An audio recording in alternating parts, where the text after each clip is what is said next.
ونستعينه ونستغفره ونعوذ بالله من شرور أنفسنا ومن سيئات أعمالنا من يهده الله فلا مضل له ومن يضلل الله فلا هادي له. اللهم صل على سيدنا محمد اللهم صل وسلم على سيدنا محمد وعلى آله وصحبه أجمعين. أما بعد، قال الله تعالى في القرآن الكريم: أعوذ بالله من الشيطان الرجيم، بسم الله الرحمن الرحيم. يا أيها الذين آمنوا كتب عليكم الصيام كما كتب على الذين من قبلكم لعلكم تتقون.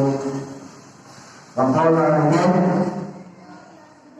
أفرأيت من اتخذ إلهه هواه وأضله الله على علم وختم على سمعه وقلبه وجعل على بصره غشاوة فمن يهديه من بعد الله أفلا تذكرون. Sadaqallahul. Puji syukur kehadirat Allah Subhanahu wa taala. Pada malam hari ini kita dapat berkumpul di Masjid Al-Jawadud untuk melaksanakan sholat Isya secara berjamaah, dan insyaallah akan dilanjutkan dengan sholat sunnah tarawih secara berjamaah pula. Sholat serta salam tidak lupa kita aturkan kepada junjungan kita Nabi besar Muhammad sallallahu alaihi wasallam. Allahumma shalli ala Muhammad wa ala ali Muhammad. Atas jasa beliau kita di sini semuanya dapat menikmati ilmu pengetahuan dari zaman jahiliyah menuju zaman yang insyaallah diberkahi Allah Subhanahu wa taala. Semoga atas perjuangan beliau kita dapat meneruskan sebagai umat Nabi besar Muhammad SAW dan dapat kita bawa sampai nanti di akhirat kelak. Amin amin ya rabbal alamin. Baiklah, pada malam ini yaitu malam kedua ya, pada bulan yang mulia ini, malam kedua Ramadan, insyaallah saya sebagai khotib akan membawakan judul khutbah yaitu tentang 5 rahasia puasa. 5 rahasia puasa. Ya, tidak terasa berapa hari lagi kita puasa, Bu? 29 hari lagi. Ya, belum baru sekarang sudah berapa hari lagi saja. Ya, baik. Seperti yang kita ketahui bersama, pada bulan suci ini, bulan Ramadan ini, banyak amal ibadah yang dapat kita kerjakan jika masuki bulan Ramadan. Sebelum masuk bulan Ramadan, kita berdoa, Allahumma barik lana fi Rajab wa sya'ban wa balighna Ramadan. Ya Allah, berkailah kami di bulan Rajab dan Sya'ban, dan sampaikanlah kami di bulan Ramadan. Alhamdulillah, hikmat terbesar kita dapat dipertemukan dengan bulan suci Ramadan. Dan adapun di bulan suci ini beberapa ibadah atau amal yang bisa kita kerjakan, di antaranya yaitu puasa. Seperti yang kita ketahui bersama, puasa adalah salah satu kewajiban yang utama kita kerjakan di bulan suci Ramadan. Adapun puasa itu merupakan ibadah yang mengandung banyak rahasia kebaikan. Bapak Ibu sekalian. Jadi Di sini hikmahnya kita mengerjakan puasa itu, kalau menurut dari Dr. Yusuf Qaradawi, salah satu ulama kontemporer masa kini yang pendapatnya atau karya-karyanya menjadi rujukan ulama-ulama sedunia, itu dalam sebuah kitabnya, Kitab Al-Ibadah Islam, mengungkapkan ada 5 rahasia puasa yang bisa kita buka. Untuk selanjutnya bisa kita rasakan kenikmatannya dalam ibadah Ramadan. Yang pertama, manfaat dari bulan Ramadan itu sendiri adalah, atau rahasia dari puasa itu sendiri adalah menguatkan jiwa. Maksudnya apa di sini? Menguatkan jiwa. Seperti yang kita ketahui, kita hidup dari hari ke hari, dari bulan ke bulan, dan dari tahun ke tahun. Mungkin sebagian kita atau semuanya kita, tidak sedikit kita dapati manusia atau kita sendiri didominasi oleh hawa nafsunya, hawa nafsu masing-masing. Dan hawa nafsu itu biasanya bertentangan dengan perintah Allah Subhanahu wa Ta'ala. Jadi berlawanan dengan kebaikan-kebaikan yang harusnya kita lakukan. Kadang ada yang merugikan kita sendiri atau merugikan orang lain. Karenanya di dalam Islam ada perintah untuk mengendalikan hawa nafsu. Ya. Dan di bulan suci inilah kita seharusnya bisa mengendalikan hawa nafsu dan menahan, seperti perintah Allah SWT.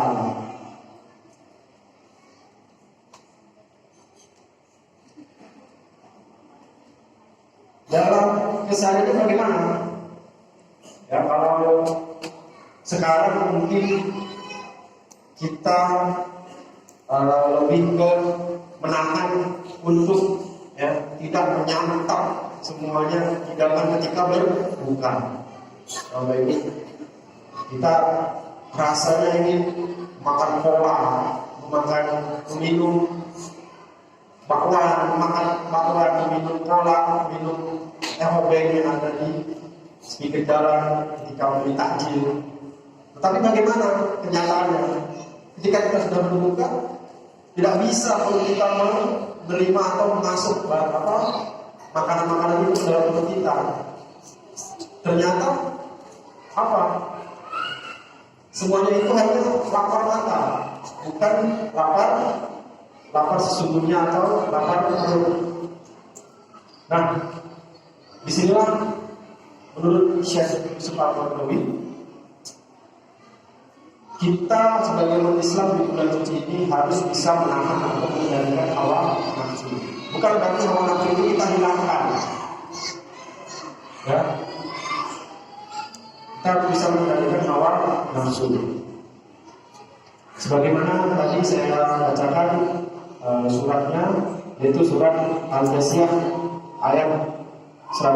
ayat 23, nomor ayat 23. Yang bunyi afara'aita min taqaddara ilahu hawa wa tulahu wa ala ilmi wa qadara ala sabbihi wa qalbihi wa ja'ala ala rasalihi syarah faman yahdihi min ba'dillah afala tadhkurun. Yang artinya, maka pernahkah kamu melihat orang yang menjadikan hawa nafsunya sebagai Tuhannya dan kamu membiarkannya sesat berdasarkan ilmunya. Nah, di sini ternyata asbabun nuzul ayat ini berkaitan dengan dahulu pada zaman Nabi itu ada seorang Arab jahiliyah, ya, yang dulu menyembah Allah dan menyembah berhalanya. Dan ketika menyembah berhala, ketika berhala itu sudah kusam atau sudah buruk, itu digantinya ada yang lebih bagus, bisa disembah, menyembah yang lain, ya, sesuka hatinya. berdasarkan nafsunya. Nah, jadi ketika Islam datang, Allah menurunkan ayat ini tadi, Al-Jasiyah, surat Al-Jasiyah ayat 23. Maka dari itu, dengan ibadah puasa ini manusia akan berhasil mengendalikan hawa nafsunya yang membuat jiwanya menjadi kuat. Karena ada jaminan kita sebagai umat Nabi Muhammad ketika kita melaksanakan puasa dari subuh hingga berbuka. Apa jaminannya? Hadis Nabi menjelaskan ada 3 golongan orang yang tidak ditolak doa mereka. Yaitu yang pertama, orang yang berpuasa hingga berbuka. Yang kedua, pemimpin yang adil. Dan yang ketiga, orang-orang yang dizalimi. Nah, itu kita mendapat jaminan. Jadi jangan bosan-bosan Bapak dan Ibu ketika menjelang berbuka, ya, ketika bersahur, itu panjatkan doa. Sebaik-baiknya doa. Dan dengan tata cara berdoa. Karena di situ kita dijamin kepada Allah Subhanahu wa taala menjelang berbuka, ya, doa berbuka puasa sampai berbuka, juga doa dibagi kita ingin apa, mengajarkan kepada Allah Subhanahu wa taala. Yang kedua yaitu mendidik kemauan. Apa ini mendidik kemauan? Puasa mendidik kita seorang untuk memiliki kemauan yang bersungguh-sungguh dalam kebaikan. Nah, lagi-lagi ada nilai tarbiyah di bulan suci ini. Apa itu tarbiyah? Mendidik kita menjadi lebih baik, ya, dari baik menjadi lebih baik. Bagaimana itu, Ustaz? Bagaimana itu polanya atau utamanya? Itu bergantung kepada Bapak Ibu sekalian. Kita tidak bisa memberikan kebaikan-kebaikan itu berdasarkan, ya, rumus dari kita sendiri. Jadi kebaikan itu ada dalam diri Bapak Ibu sekalian. Dan ketiga, yaitu adalah menyehatkan jasmani atau menyehatkan badan.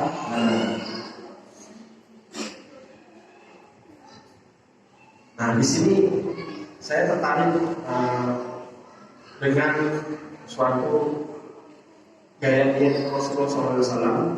Yaitu Rasul menjelaskan apabila kita ingin awet muda, itu caranya yaitu dengan apa?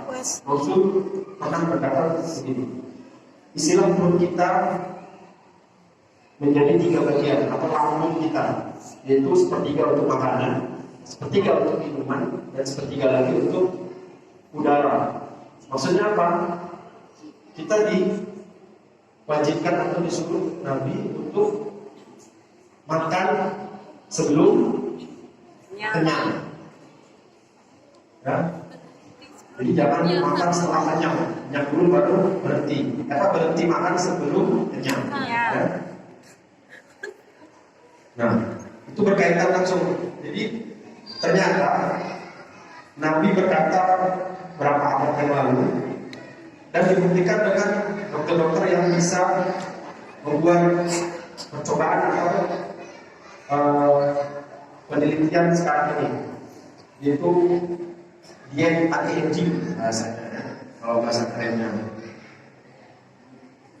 Itu tadi kita dalam puasa ini dapat memiliki suatu kelebihan, yaitu mengurangi kerja dalam tubuh kita. Jadi biasanya kita makan 3 hari sehari, ya, 3 hari sehari. Itu ternyata kalau dikerjakan selama setahun itu tidak baik bagi kesehatan. Dan Allah melalui kewajibannya itu menyuruh kita untuk berpuasa pada bulan suci Ramadan. Dan yang keempat tadi adalah manfaatnya mengenal nilai kenikmatan. Bapak Ibu sekalian, apa itu? Maksudnya banyak kenikmatan yang diberikan Allah Subhanahu wa taala, tapi kita lupa mensyukurinya. Dan di sini di bulan ini yang suci ini, kalau kita mengingat lagi dan merasakan kenikmatan itu, bagaimana tidak nikmat? Biasa kita makan, ternyata di bulan suci ini kita seharian full tidak makan, kita tahan. Jadi kita harus bisa merasakan, ternyata ketika makan itu ketika kita puasa betapa nikmatnya, ya. Dan saat sekarang ini kita disuruh untuk bersyukur nikmat tersebut. Dan yang kelima, manfaat dari puasa Ramadan ini ialah mengingat dan merasakan penderitaan orang lain. Nah, di sini kita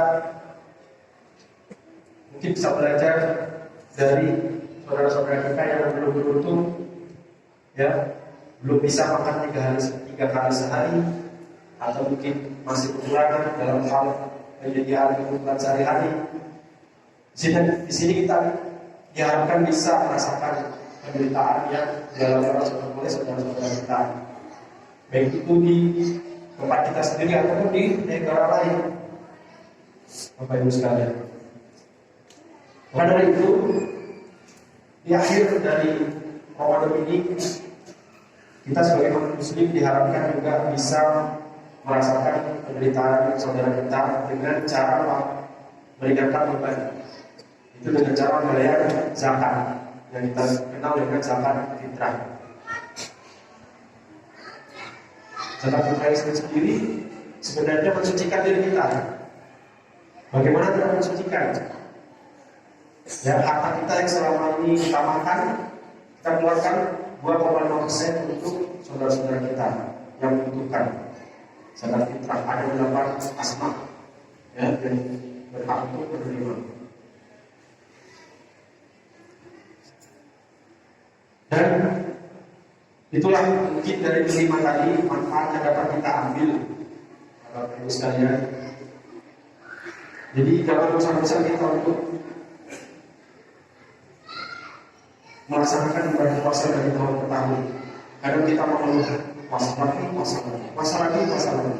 Padahal kita sebagai umatnya, kita disuruh oleh Allah Subhanahu wa Ta'ala untuk proses pembersihan diri, baik itu jasmani maupun rohani.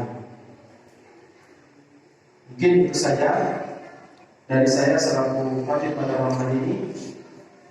Lebih kurang kami mohon maaf apabila ada kekurangan. Saya pribadi mohon maaf kepada jemaah sekalian. Akhirul kalam, wabillahi taufiq wal hidayah. Assalamualaikum warahmatullahi wabarakatuh.